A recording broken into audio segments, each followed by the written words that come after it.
පැහැදිලි කරා සම්මා සති කියන මාර්ගාංගය පැහැදිලි කරලා ඊගාවට සම්මා සතියේ කායානුපස්සනා කියන එක පැහැදිලි කරා.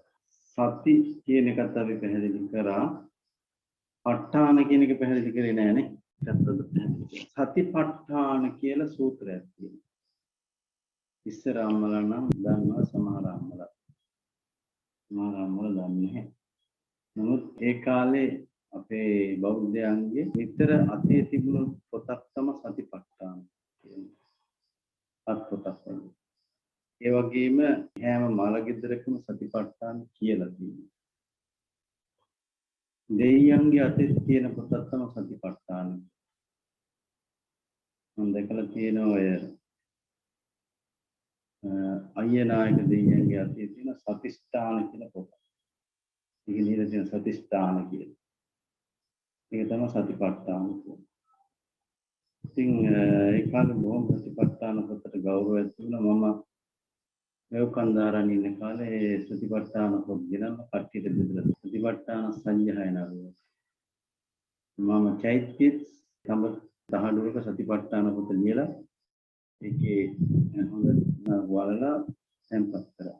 ඒ වගේ සංදීරුසයි සතිපට්ඨාන පොත ලියුවා. ඉතින් මේ පොඩි කාලේ ඉඳලා අපිත් සතිපට්ඨාන කැමැත්තක් තිබුණා. මම කවදා හරි භාවනා කරන සතිපට්ඨාන භාවනා කරන්න කියලා භාවනා කරගෙන යන කාලෙක හිතක් පහළලා. මේ විදිහේ සතිපට්ඨානට සම්බන්ධයක් තිබුණා. සතිපට්ඨාන කියලා කියන්නේ සති කියන්නේ සීය, ප ဋ ාණ කියන්නේ පිහිටුවීම. එතකොට සතර සතිපට්ඨානය කියලා මේකට කියනවා. මේ සතර සතිපට්ඨානය කියන්නේ මේ සතර සිහිය පිහිටුවීමේ ස්ථාන හතරක සිහිය පිහිටුවීම පිළිබඳ තමයි සතර සතිපට්ඨාන කියන්නේ. අපේ ස්ථාන හතර කියලා දුන්නා ඊයේ. කායානුපස්සනා, වේදනානුපස්සනා, චිත්තානුපස්සන, ධම්මානුපස්සන. ඒතර කායානුපස්සනාව ගත්තාම සතිපට්ඨාන සූත්‍රයේ 14 ක්‍රමයකට කියලා දෙනවා. 14. වේදනානුපස්සන එක ක්‍රමයක්, චිත්තානුපස්සනාව එක ක්‍රමයක්, ධම්මානුපස්සන පස් ක්‍රමයක්. එතකොට දැන් අපි ඊයේ කායානුපස්සනාවේ කායේ කායානුපස්සී විහෙරති ආතාපි සම්පජානං සතිමා විනීය ලෝකේ අවිජ්ජා දෝමනස්සං කියලා ඉගෙන ගත්තා. කායානුපස්සනාව කියන එකේ විස්තරය. කොහොමද කායානුපස්සී වෙන්නේ? එතකොට ඊළඟට අද අපි කොහොමද කායානුපස්සනාව ආනාපාන සති භාවනාව විදිහට වඩන්නේ? කාය කියන වචනේ අපි තේරුම් දැනගෙන ඉන්න ඕන. කායානුපස්සනා කරන. කාය කියන වචනේ මම පොඩි උදාහරණයක් කියලා දුන්නා. මතකද? කාය කියන වචනේ තේරුම. කාය කියන්නේ මොකක්ද? හොඳගෙන උදාහරණයකට කියලා දුන්නා. කාය කියන වචනය අපේ භාෂාවෙත් තියෙනවා. ඒ තමයි බලකාය කියලා එදෙනවනේ. බලකාය. රතකාය කියලා පාලි භාෂාවෙන් එදෙන රතකාය. හස්තිකාය කියලා කියන අස්සකාය, හස්තිකාය, අස්සකාය කියලා මේ කාය වචනේ යෙදෙනවා. ඒකට මේ තැන්වල කායෝ කියලා කියන්නේ සමූහය කියන එක. සමූහය කියන අර්ථය. කාය කියන්නේ සමූහය. සමූහ අර්ථයෙන් තමයි කායෝ කියන්නේ. බලකාය කියන්නේ ත්‍රිස් සමූහය. රතකාය කියන්නේ රත සමූහය. හස්තිකාය කියන්නේ හස්ති සමූහය. අස්සකාය කියන්නේ අස්ස සමූහය. එතකොට ශරීරය කියන්නේ මොකද්ද? කාය. මොන සමූහයද? මොන සමූහයද? මම කියලා දීලා දෙනවා. ශරීරය කියලා කියන්නේ කුණප සමූහය. ශරීරය කියන්නේ කුණප සමූහය. ඒකට දැන් අපි කායෝ කියලා කය කියලා කිව්වට කය කියන එක අර්ථය මොනවද? කුණප සමූහය. තව විදිහට කියනවා පඨවි කාය, ආපෝ කාය, තේජෝ කාය, වායෝ කාය කියලා. ඒ කියන්නේ ශරීරය කියන්නේ මොකද්ද? ධාතු සමූහය. එතකොට මේ සමූහයකට තමයි කායෝ කියලා කියන්නේ. සමූහ අර්ථයෙන් තමයි කායෝ කියලා කියන්නේ. එතකොට ඒක කරජ කාය කියලා කියනවා. කරජ. කලෙබරේ කියලා කියනවා. කලෙබරේ. පාලි කරජ කාය කියනවා කලෙබරේ කියලා කියනවා. ඒක කොච්චර දිගපල්ල කියනවද? කාය. ඈ? බඹයක් පමණ. බඹයක් පමණ දිගපල්ල. ඒ කියන්නේ මෙහෙම බඹේ මේ බඹේ. එතකොට මේ බඹේ දිගයි පළලත් ඒ දිග බඹයක් උසත් බඹයක් කියලා කියන්නේ. සමහර කට්ටියගේ සාමාන්‍ය මිනිස්සෙක්ගේ දිගපළ සමාන. බඹේ කියන්නේ එක එක්කෙනාගේ බඹේ එක එක්කෙනා විදියයි. බුදුරජාණන් වහන්සේ දෙහිම කියනවා බුදුරජාණන් වහන්සේ බෝධි රාජයන් වහන්සේත් එහෙම කියනවා බුදු පරිමණ්ඩලාකාර කියලා කියන දිගපළ සමාන. බඹයක් පමණ කියලා තමයි අපි කියන්නේ. ඒකට අතදික් කරපුවාම මේ ප්‍රමාණ. ඒක තමයි කරජ කාය. බඹයක් ප්‍රමාණ වූ කරජ කාය කියන්නේ. එතකොට මේ ශරීරෙට තමයි කායෝ කියලා අපි කතා කරන්නේ.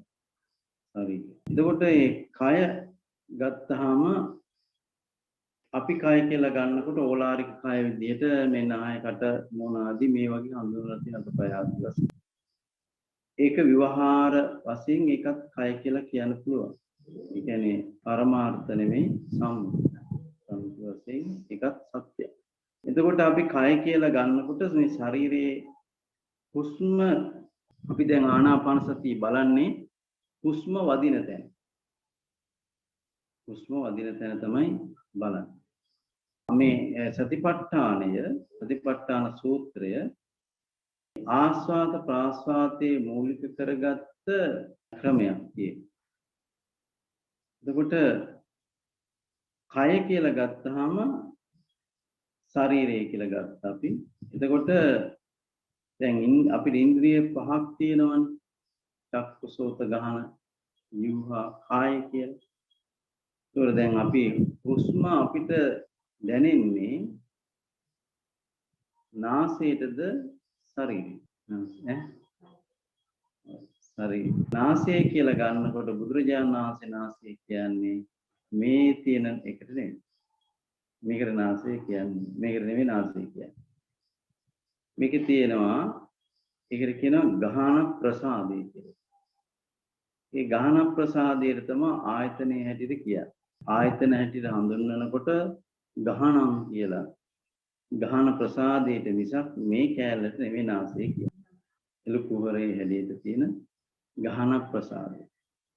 අපිට නාසයට අරමුණු වෙනවා නම් එකම අරමුණයි නාසයට අරමුණු වෙන්නේ ගන්ධේ විතරයි. නාසයට වෙන අරමුණ කරමුණ කියලා නෑ. ගන්ධේ විතරයි. එතකොට එහෙනම් ආනාපාන සතියේ සුවඳක් විදිහට දැනුණාද ගඳක් විදිහට දැනුණාද කියලා තමයි අහන්නේ. නාසයට අරමුණු වෙනවා. නේද? ඒක නාසයට නෙමෙයි අරමුණු වෙන්නේ. ශරීරයේ.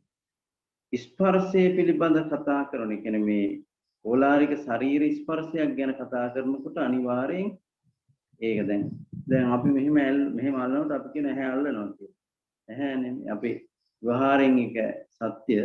නමුත් ආයතන වශයෙන් බැලුවොත් මෙහෙම ඇහැ අල්ලන්න බෑ. අපි අල්ලන්නේ මේ කායම තමයි. ඇහැට අරමුණු කරන්න පුළුවන් එකම රූපයයි. ඒ තමයි වර්ණ රූපේ විතරයි.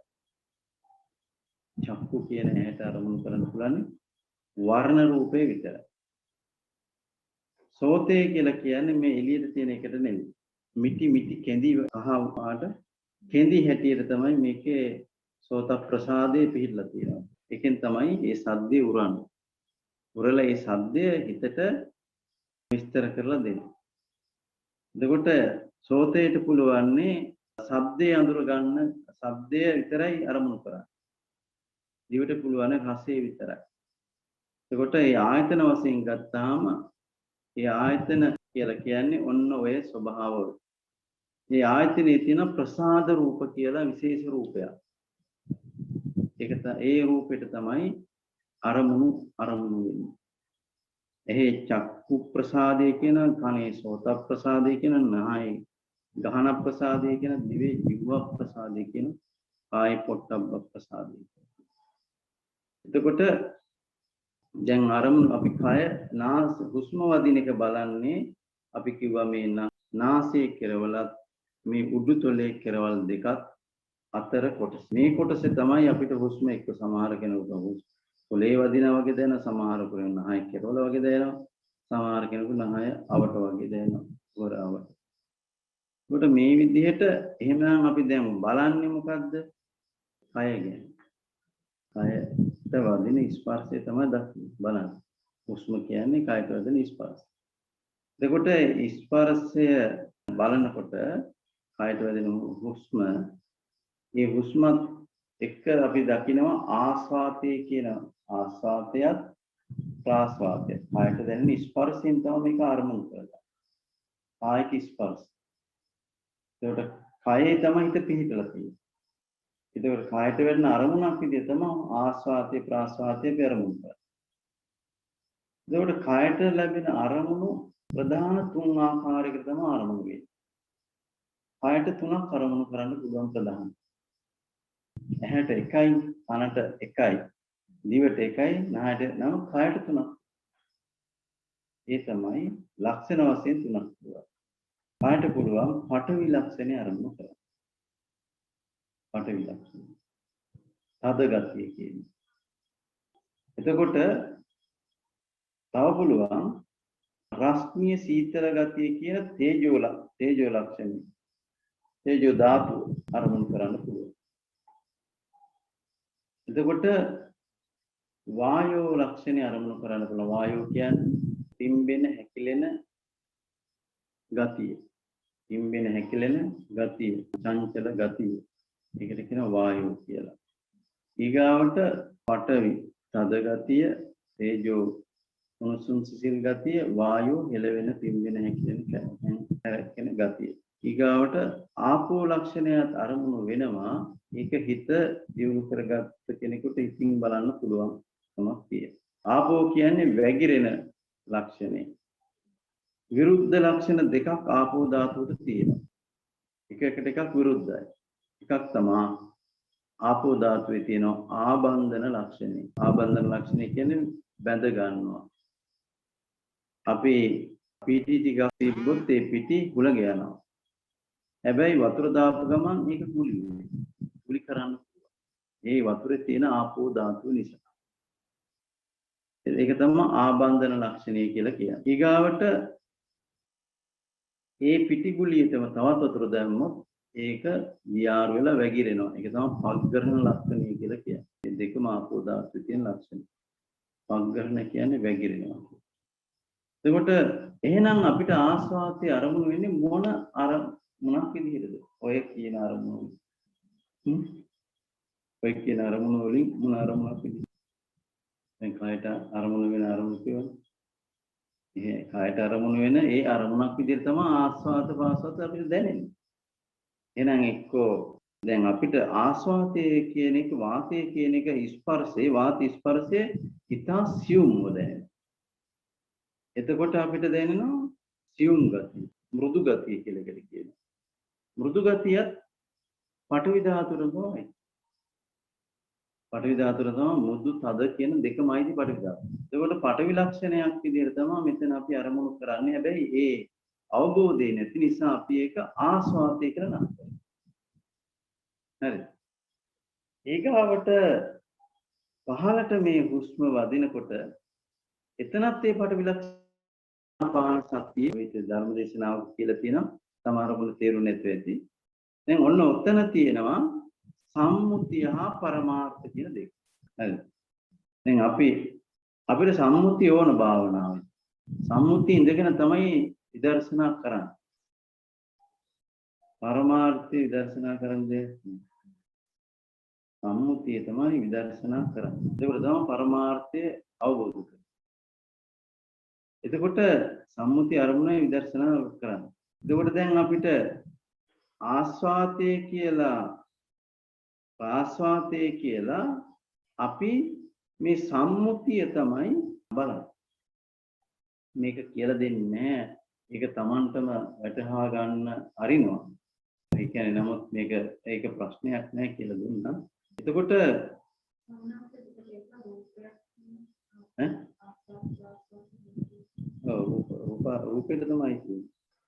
ඒක පඨවි රූප. ආපෝ රූප. තේජෝ රූප. වායෝ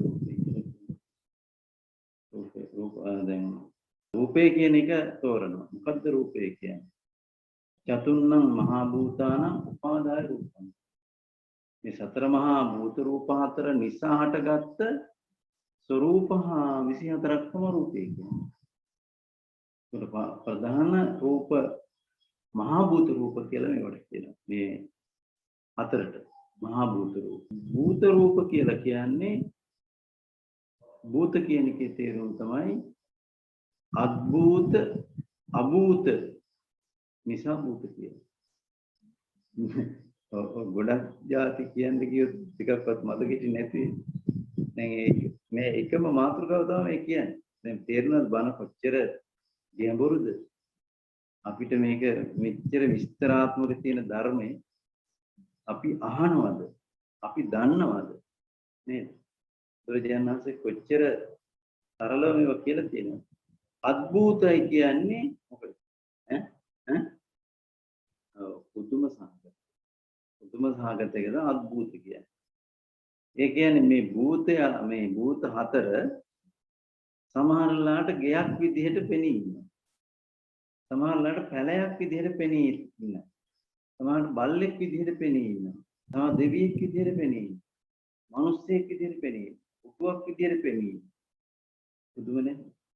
පුදුම සාර්ථක. හිතා ගන්න බෑ. අර භූතයෝ වගේ. භූතයොත් එහෙමනේ. භූතයෝ කියන්නේ ඒකයි. ඒ භූතයෝ කියන්නේ ඒකයි. ඒගොල්ලෝ එක එක විදිහට පෙනී ඉන්නවා. මනුස්ස භූතයොත් ඉන්නවා.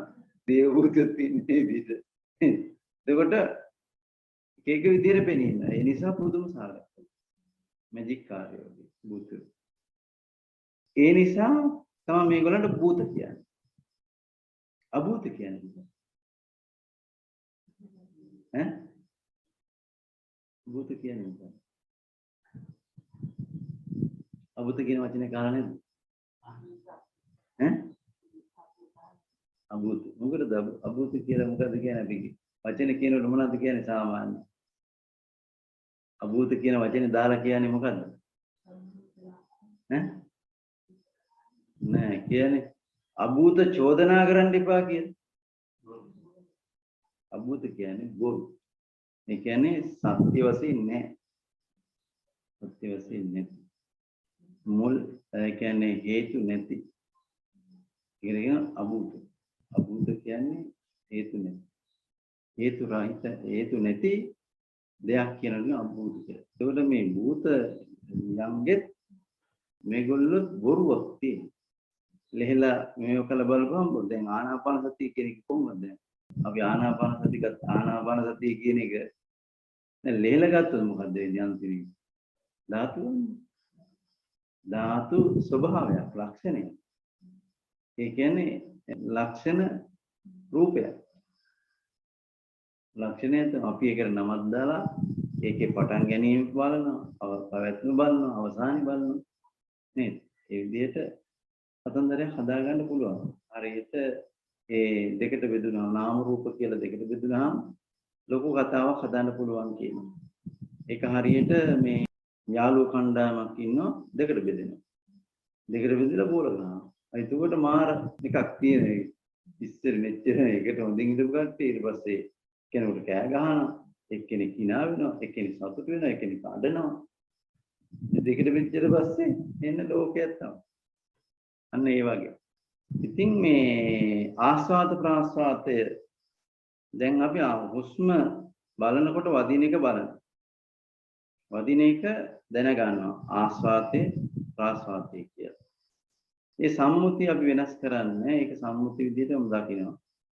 හැබැයි අවබෝධ වශයෙන් ඒක වෙන අපිට පුළුවන් ඒ සම්මුතියත් අපිට බලන්න පුළුවන් එකේ.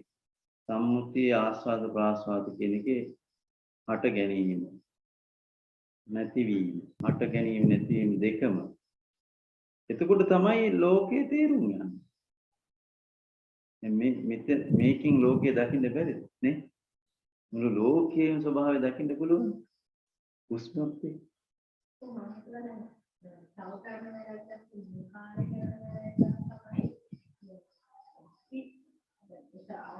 අපි අනුමත කරනවා නම් මම මේ ආරම්භ වෙන්න හදන එකක් තියෙනවා මුල කාලේ මම දැනුවත් වෙනවා ආස්වාද කාස්වාදේ බලනවා වෙනකොට මම ආස්වාදේ කාස්වාදේ වෙන්න හදන ලක්ෂණයක් තියෙනවනේ ඒක නැත්නම් ඒක පිටින් බලන සමහරේ මම මගේ කරගෙන බලන්න හදන ස්වභාවයක් මුල කාලේ ඒක ඉතින් ඒතනින් එහාට ගියාම තමයි තේරෙන්නේ මෙහෙම මේ මේකයි කරන්න තියෙන්නේ.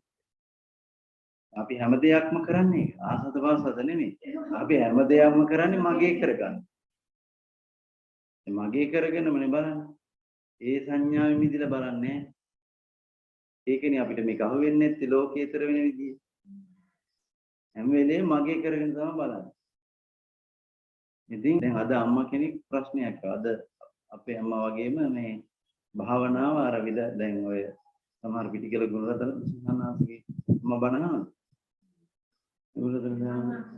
මේ කවද ඒ අම්මත් අහනවා කිව්වා. පිටිකල ගුණරතන අවස්ථාවක් කවුද. ඒකට දැන් මේ ඔය විදිහටම එයා දැන් විදර්ශනා කරනවා. විදර්ශනා කරනවා කියනවා. විදර්ශනා කරනවා කියන අර විදිහට. මෙහෙම පටවිය ආපෝ තේජ යනතෝ විදිහට කරනවා. එහෙම කරනකොට මෙයාට මොකක් හරි මේ ශරීරයේ මොන හරි අර චංචල කම්පන ගතිය මතුවෙනවා. දැන් ඒක දැනෙන්න මෙයා. ඒක කියන මට මේ හසනස දැනෙන්නේ මේ බංග ඥානෙද කියලා අහනවා. හරි. ඉතින් දැන් එයාට දැන් ඕන මේක දැන් ඒකනේ කියන්නේ භාවනාව සමහර කෙනෙකුට කියලා දෙන්න බෑ. මම ඉතින් එතකොට පොඩි කරලා දානවා. මේ ඒක තේරෙන්නේ නැහැ ඊට පස්සේ ආහඳුරන්ට තරහා ගිහිල්ලා මෙහෙම කියලා මේව කරනවා. මම එතන ඒ කියන්නේ මොන හරි දැන් එයාට අවබෝධ කරලා දෙන්න බෑ. දැන් ඒ කියන්නේ එයා භාවනා මං කිව්වා හැබැයි භාවනාව කියන එක කරාට භාවනාව තේරුම් අරගෙන භාවනා කරන්න ඕනේ නැත්නම් ලනෝ ලෑන් නැතුව උරු වදිනවා වගේ තමයි. කියන්නේ එයා දැන් භාවනාවෙන් දෙයක් හදාගන්න හදනවා. කියන්නේ හාමුදුරුවෝ භාවනාව ගැන දන්නවා හාමුදුරුවන්ගෙන් මම උපදෙස් ගන්නවා ඔන්න මට බංග ඥානෙ පාර වෙලා කියලා හාමුදුරුවෝ කිව්වා. ඕක තමයි දැන් එයා හදන්නේ. එයා කියනවා නෑ මං කිව්වා මේක මෙහෙම එකක් නෙමෙයි. ඔයාට තියෙන වෙන දේ කියන්න. ඔයා කරන දේ හරි වෙන දේ හරි හාමුදුරුවන්ට කියන්න. එතකොට හාමුදුරුවෝ කියයි මේකට මොකක්ද ඒකට මෙහෙම කරන්න කියලා. මේක සීල් ගහන්න යන්න එපා කියලා වුණා. සීල් ගහන්න යන්න එපා කියලා. නමුත් ඒක තේරුන්නේ ඊට පස්සේ අන්තිමට කිව්වා මේ සනන්ස ඔය ටික කිව්වහම ඇති මට. යට වැටහිලායි කියන්නේ. ඉතින් ඒ වගේ හරියම සමහර කෙනෙක් කියන හරි අමාරුයි. ඒක තමයි අසරණයි කියන්නේ.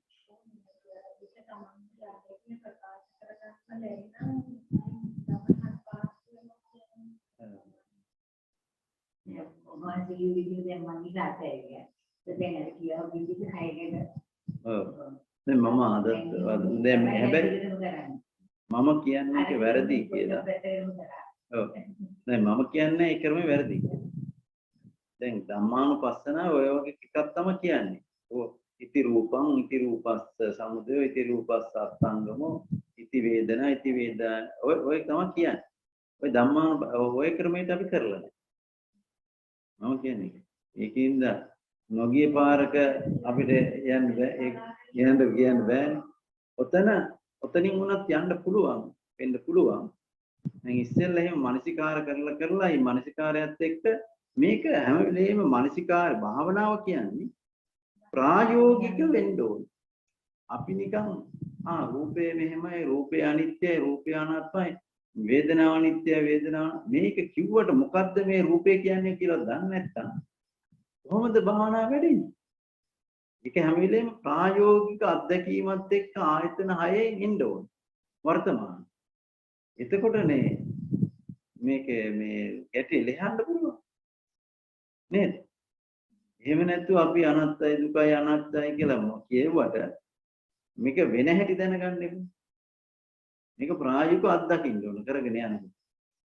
එතකොට තමයි අපිට හිතා ගන්න තියෙන්නේ මේ විදිය අනිත්‍ය කියන්නේ. මේ විදිහට ඉතින් ඒක ඒ කියන අරමුණේ සමාධියක් නැතුව ඒක දකින්න බෑ.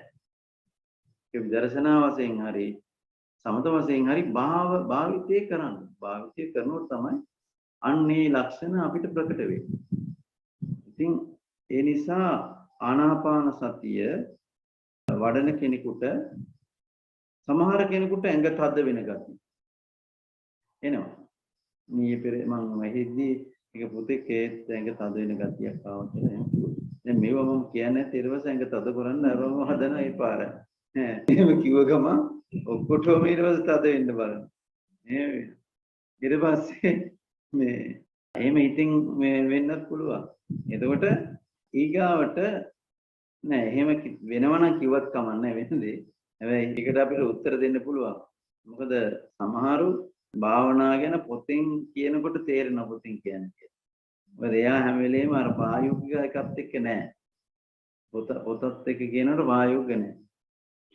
එතකොට ඊගාවට මේ ආනාපාන සතිය තද වෙන ගතිය කියන්නේ අර දැන් අපි හුස්ම පඨවි ලක්ෂණයනේ දැන් බලන්න. සමහර කෙනෙකුට පඨවි ලක්ෂණය ප්‍රකට වෙනවා. පඨවි ලක්ෂණය ප්‍රකට වෙනකොට මේ තද ගතිය එහෙම නැත්නම් මෘදු ගතිය අරමුණු දිගින් දිගට අරමුණු වෙනකොට එයාට මේ ඒ ලක්ෂණය ප්‍රකට වෙනවා. ප්‍රකට වෙනකොට මේ කොටස් එල්ලිලා වගේ බර ගතිය ඒ ගති ලක්ෂණ මොකක්ද? නලියනවා වගේ සමහරුන්ට වැටෙනවා. සමහරුන්ට නාඩි වැටෙනවා වගේ දැනෙනවා. පිම්බෙනවා වගේ දැනෙනවා. හැකිලෙනවා වගේ දැනෙනවා. මේ වගේ নানা විදිහේ දැනීමක් කඩිය දුවනවා වගේ දැනෙනවා. ඇනෙනවා වගේ දැනෙනවා. ඒ වගේ ඒ අර ගති ලක්ෂණ. ඒ ගති ලක්ෂණ තමයි සමාධියේදී මතුවේ. ඉතින් ඒවා දැකලා මෙහෙම එකක් කියලා හිතන්න පටන් ගත්තොත් ඒ හිතන හැටියට මේක කරකලා දෙනවා. ඒකයි ඔළුව නරක් වෙන්නේ සමහරුන්ගේ මේ භාවනාව හරියට දන්නේ නැති කරන්නේ කියනවා. මේ ආයා හිතුවා මට මේ ඊට පස්සේ ඒක මානසික හදලා දෙනවා. එයා මොන විදිහට හිතන්නේ ඒ විදිහට හදලා දෙනවා. ඒක තමයි ජීවිත පූජා කරන්න කියන්නේ ගුරුවරයා. ජීවිත පූජා කරලා මේක පටන්නේ. කියන්නේ ඊට පස්සේ මේ එක දේවල් දෙනවා. ඒ සමහර ඒ දේවල් ගුරුවරයාට කියන්න කියලා විසඳ ගන්න ඕන. එතකොට ඒ වගේ එක පැත්තට අරන් යනවා. ඒව දැනනකොට රහත් වුණා කියලා සමහරව සර්ටිෆිකේට් දෙනවා. අර මොන හරි දේ වුණාම ප්‍රීතිය ඇති වෙච්ච ගමන් එයා රහත්. ඊට පස්සේ මිනිස්සු රහත් තමයි කියනවා. ඒ වගේ පැටලිලි තියෙනවා. ඊගාවට තව වෙන්න පුළුවන් නලියන ගති, ඊගාව රත් වෙන සීතල ගති. සමහරවිට භාවනා කරනකොට දාඩි දාන. එහෙම. ඔය දැන් පන්සි කට්ටිය එහෙම භාවනා කරනවා සමාන සීතල කාලේට යල්ල සීතල දැනෙන්නේ. ඒ වගේ තේජෝ ධාතු අරමුණු වුණොත් තේජෝ ගතිය ප්‍රකට වෙනවා. තේජෝ ගතිය ප්‍රකට වෙනකොට මේ ශරීර උණුසුම වැඩි වෙනවා. උණුසුම වැඩියෙන් දැනෙනවා. ඒ වගේ භාවනාව හරියට තේරුම් ගත්තොත් මේ සීතල කියන එකත් නැති කරන්න පුළුවන්. භාවනාව. ප්‍රශ්නේ සීතල දෙක නැති කරන්න පුළුවන්. ඉතින් අරමුණු කරගන්න. එතකොට ඒ වගේ ලක්ෂණ ප්‍රකට වෙනවා. සමහරෙක් දැන් ඒක ස්වාමීන් වහන්සේ කෙනෙක්ගේ අයියා කෙනෙක් ඇඳේ නිදාගෙන ඉන්නකොට අර බිත්තරයක් වාජනේ දාලා ගහන්නේ මේ වගේ මෙහෙම ඊට පස්සේ හොඳටම බය වෙලා ඊට පස්සේ ආඳුරන්ට කතා කරලා දැන් ආඳුරන්ට කියන්න දෙයක් නැහැ මම කියනවා ස්වාමීන් වහන්සේ මෙහෙම දෙයක් කියලා මොකද මේකට කියන්නේ කියලා ඉතින් මම ඊට උපදේශයක් දුන්නා එතකොට ඒ වගේ සමහරෙකුට අර ආපෝ ලක්ෂණේ දැනෙනවා. ආපෝ ලක්ෂණේ දැනෙන්නේ නැහැ බොහෝ විට සමහර වෙලාවට යෝගාවචර මුලින් දැනෙන්නේ පඨවි තේජෝ වායෝ ලක්ෂණ. ආපෝ ලක්ෂණ දැනෙන්නේ. ඉතින් මේ මටත් ආපෝ ලක්ෂණේ පහුවෙලා දැනෙනවා. මම මේ කතාවක් කියන්නේ දහීනියක් දැක්ක කතාව. ඒ හීනේදී මට හීනෙන් එක පෙවුණා. හීනෙන් පෙන්ලා දුන්නා. කියන්නේ අපි ධර්ම සාකච්ඡාවක් කරා. ධර්ම සාකච්ඡාවේදී මම කිව්වා මේ අපි කරන ක්‍රමයේ තුල මේ පඨවි ආපෝ තේජෝ කියන සතරම දකින්න පුළුවන් කියලා ආනාපාන සතිය. මේ දැනීම දැනීම. එතකොට මෙහෙම කියනකොට මට හිතක් පහළ වුණා ආපෝ ධාතුව කොහොමද කියලා.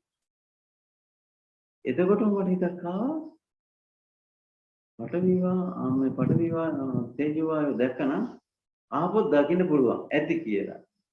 කියලා මම ඔය හතරම දකින්න පුළුවන් කියලා කිව්වා. දැන් මම දැක්කේ නැතුණා දකින්න පුළුවන් කියන්න පුළුවන් කියලා කිව්වා. දකින්න පුළුවන් කිව්වට දැන් මම දැකලා නැහැ. වායු ස්වභාවය දැකලා තියෙනවා, තේජෝ ස්වභාවය දැකලා තියෙනවා, ආපෝ ස්වභාවය දැකලා නැහැ. පඨවි ස්වභාවය දැකලා තියෙනවා. ඊට පස්සේ මම දැන් හීනයක් දැක්කා. ඒ හීනේ අපි හීනෙන් පේනවා මට මම වැවක තෙප්පමක් වගේ එක නැගලා මෙහෙම මේ අතින් මෙහෙම වතුරට ගහ මේ වැවේ එහාට මෙහාට යනවා. ඒ පෙන්නේ මොකද්ද? ඒක තමයි ධර්ම සාකච්ඡාව. ඒ තෙප්පම තමයි ධර්ම. ඒ ධර්මයේ අපි හතර දෙනා ඒ ධර්මයේ නැමෙති තෙප්පමර නැගලා මේක එහාට මෙහාට යනවා දැන් මේ ජලාශය. එතකොට ධර්මයේ නැමෙති ජලාශය. මේ ධර්මයේ නැමෙති තෙප්පමේ තමයි යන්නේ. එතකොට මම දකින්න දැන් වැවේ අර මෙහෙම යනනේ වතුර මෙහෙම යන්නේ මේකක් තියෙනනේ. මොහොතේ වගේ කොහොම රැල්ල ගහන්නේ. ඒක මෙහෙම යන්නේ ඔහොම. මෙන්න මේක දකින්න. දැන් මම හීනෙන් දකින්න. එතකොට මම හීනෙන් හිතනවා උඹ භාවනා කියලා හිතුවා. හිතලා මට හිතුණා මේ දැන් අර පොළවක් දැකලා වික්ෂුවක් පටේ වැදුවනේ. මේ වතුර දැකලා ආපෝ වඩන්න ඕනේ කියලා. හොඳ අරමුණක් කියලා මට හිතින්ම ආපෝ කියලා මෙනෙහි කරා. ගෙන යනකොට මට හිත නෑ කොහොම භාවනා කරලා යන්නේ කියලා භාවනා නැතුවම. නවතර මම දැන් ආනාපාන සතිය කරනවා. හීනෙන් ආනාපාන සතිය කර ඉන්නකොට අර වායෝ ස්වභාවය මුළු ශරීරෙින්ම වායෝ ස්වභාවය දැන් ප්‍රකට වෙනවා. හීනෙන්ම. එහෙම යනකොට වායු ස්වභාව ප්‍රකට වෙනකොට අර මෙහෙම වෙන එක තියෙනවා. මේ ලක්ෂණේ කය තුලින් දැක්කා. මම දැන් ওই මට භාවනා උපදෙස් දෙනකොට කවුරුවත් මම දැක්කේ නෑ මේ ලක්ෂණේ දකින්න. දැන් උගතලක් කට්ටිය අරමුණ වෙන්නේ පග්ගරණ ලක්ෂණේ. මට මේ අහුනේ පග්ගරණ ලක්ෂණේ නෙමෙයි. මට අහුනේ ආබන්ධන ලක්ෂණේ. ඒ මෙහෙම වෙන්නේ දැන් අපි පිටි ටිකක් මෙහෙම දැම්මොත් ඔහොම විසිරලා යනවනේ. නමුත් ජලය එහෙම දැම්මොත් විසිරෙන්නේ නැහැ මෙහෙම වැක්කර. දැන් වතුර රාශියක් තියෙනකොට මේක මෙහෙම වෙනවා. මෙහෙම වෙනවා කියන්නේ මේ අර ආබන්ධන ගතිය තමයි අර විහිරලා යන්නේ නැතුව මේ ඒක මෙහෙම ගතිය තියෙන්නේ. ඒ ආබන්ධන ගතිය නිසා තමයි එහෙම වෙන්නේ. ඒක ඉක්මවා යන්නේ මේකත් එක්ක තමයි අදගෙන යන්න හදන්නේ. එතකොට මේක උඩ පහළ යන විසක් නේ එළියට යන්නේ නැහැ. පිටි ටිකක් දැපොත් උලංගාපු ගමන් විහිල්ලා යනවනේ. ඊට පස්සේ මට දැන් තේරුණා මේ තමයි ආබන්ධන ලක්ෂණය. එතකොට මේකේ ආබන්ධන ලක්ෂණ ශරීරේ පේනකොට. අන්න ඒ වගේ දැන් ආනාපාන සතියේ මම කියන්න හැදුවේ ආනාපාන සතියෙන් ධාතු මනස්කාරයට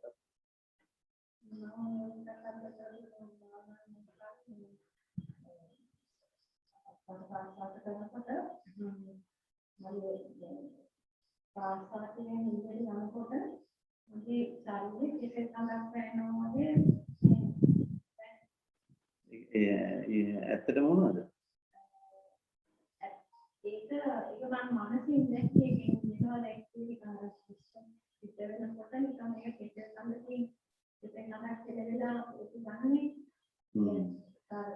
ශරීරයේ සමගතියක් මට දැනෙන්නේ නැහැ.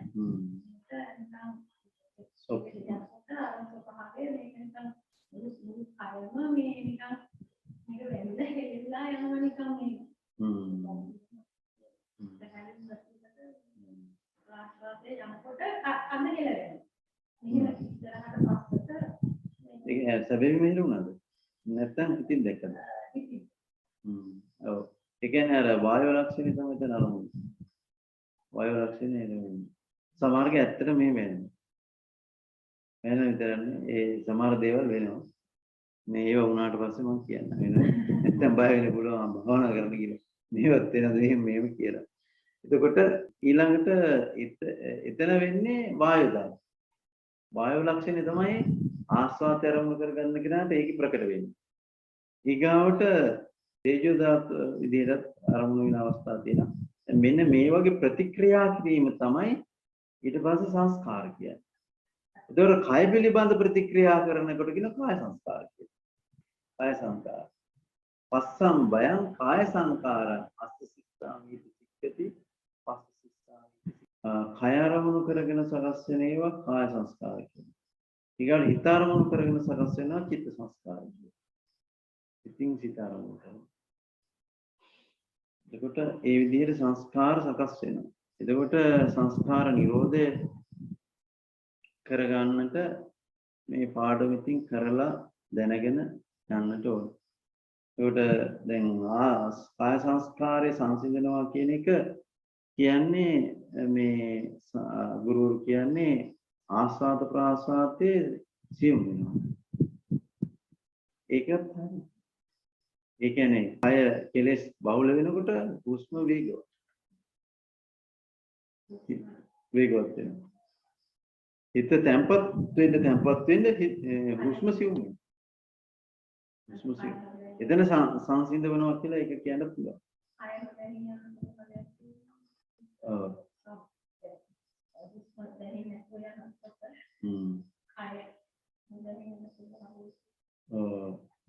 කය නොදැනියන ස්වභාවයක් තියෙන අවස්ථා දෙකකදී අර බර ගතියදී දැනෙනවා කය අර සියුම් හුස්ම යන එක දැනෙන අවස්ථා සමහර අවස්ථා තියෙනවා කය දැනෙන්නේ නැතුව තමන්ගේ අරමුණට හිත යනවා ඒ වගේ මුකුත් දැනෙන්නේ නැති අවස්ථාවලුත් තියෙනවා ඉතින් මේ අවස්ථාවන්ට මේ විස්තර කරගන්න හොඳයි එහෙනම් අද දවසේදී අපි ආනාපාන සතිය ගැන මට සම්පූර්ණ කතාව නම් කියන්න බැරි වුණා නමුත් එක එක පැති වලට අපි ගියා ඒ වගේම තවත් දවසක තවත් කොටසක් ඕගොල්ලන්ට අහගන්න පුළුවන් හොඳයි ඒකයි අද්දකින් කියන්න පුළුවන් නම් මොකද ඒවා මේ සම්හාර සුද්ධ වෙනකොට අනිත් ඔව් කියන්නේ කියන්නේ ඉතින් කතා කරන්නේ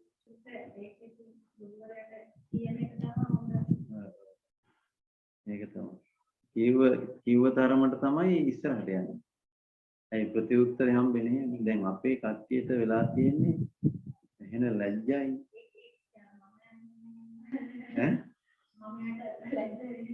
ඔව් මම හදාගෙන ඉන්නේ කාපුදු.